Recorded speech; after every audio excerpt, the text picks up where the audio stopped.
Alright, so now the fire's going. We have a 71 F-100, and this has the Thunderbird Super Coupe mn-12 IRS in it.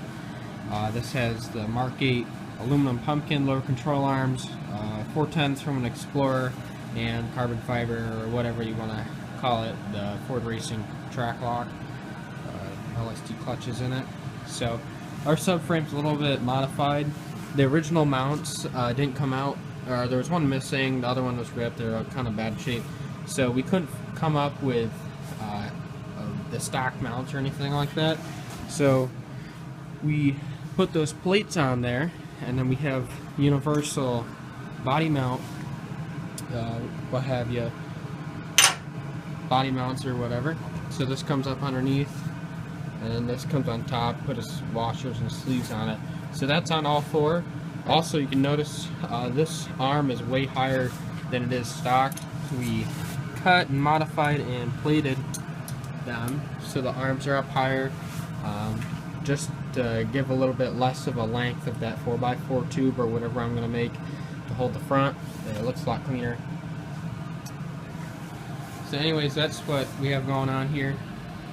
And so as far as mounting the back plate, which we're getting to right now, it's 22 5/8 to here from the back of the frame. That's how long the plate, you can modify how long your plate is going to be. I'm building my own plate because I can't order the truck's IRS kit because we do have a modified that, so and it's cheaper to build my own. So 22 5/8 to back here, and the truck's IRS recommends to notch it up here, and that's 1 1/4 inches, I think. But we went ahead and I think we came up about 1/2 inch in the front and then just leveled it off. So that's how I were notching it. This determines, this is about what I see in the forums too. So this determines the whole ride height of this. So if you wanted to have this whole thing lower, you can go lower, but then you got to notch a hole for your upper control arm and whatnot. So we have our frame is level, and you can see 0 degrees or whatever. So that's the level part of the frame, and so that's how we got our level mark here. So we've marked out all our center lines as far as coil, bucket, rear mount, center line of the axle, yada yada. And we have an old measurements Ford book from the factory or whatnot, and it shows the center line from the axle measuring from the middle of that hole to here, and it's 13 3/4. This was our original mark from our Ford 9-inch when we first pulled it out, so we're only about 1/4 inch off. Same on both sides. So that was the official mark they said, so that's where we're going to put it, measuring from this body mount hole. So we've marked out with a plumb bob center line to the coil pocket here, center line to the body mount, and then center line to the axle. Mocked it all up. I have C clamps holding the subframe up here, and over on our mount, we made our own mount. You can play with the design, but we're making it out of 1/4 inch plate. It's 14 3/4 by 13 1/4.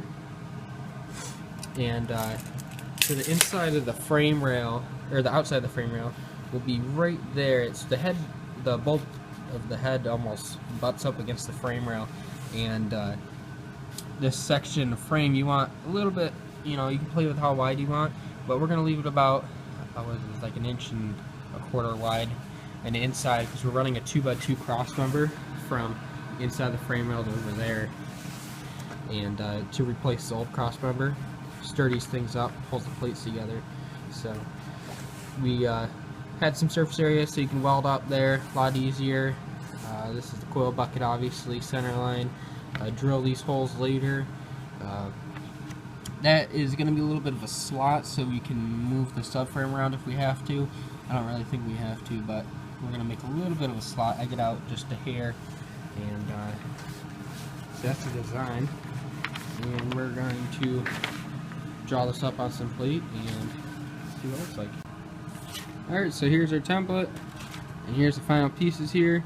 I torched them out, as you can see, and then grinded them down fine with a grinder, angle grinder, and so they can get mocked up on the truck.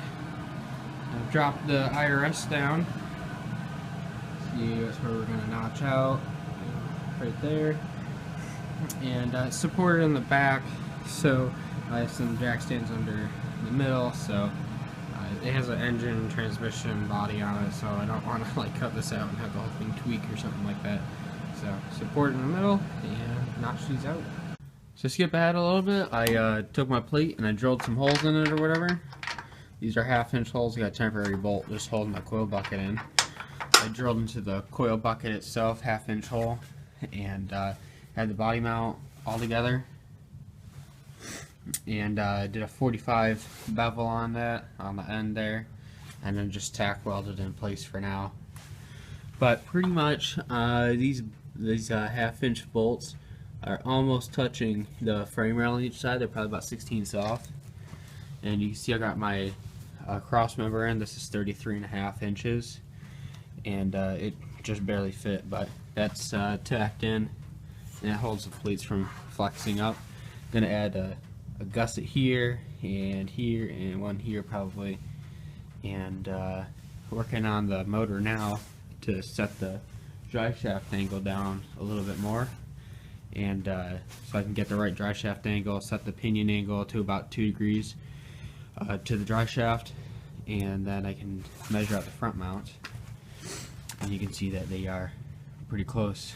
This is actually pointing down a little bit, I think, so it'll go up probably 1/2 inch or so, and get that right pinion angle. I did notice that you do have to trim, so when I drop the cross member out again, I'm not going to trim that far back, but I'm going to trim probably 1/2 inch off to get the arms to flex right. But that's what it looks like with the coil bucket and spring in, and just has a little tension on the coil. But yeah, gotta do a bunch of other stuff now and get this front mount made up. So here's the IRS here. It's all welded in, and here's a cross member, and the front mounts are done. So as far as the drive shaft angle goes, you can just set it at 0 with the frame. So that's what we did. We set the flange 0 degrees to the 0 degree level frame, and the transmission cross member, I made that up, so that determines, 2 degrees up there, 2 degrees down here. You just have to bring it up or bring it down, however much it calls for.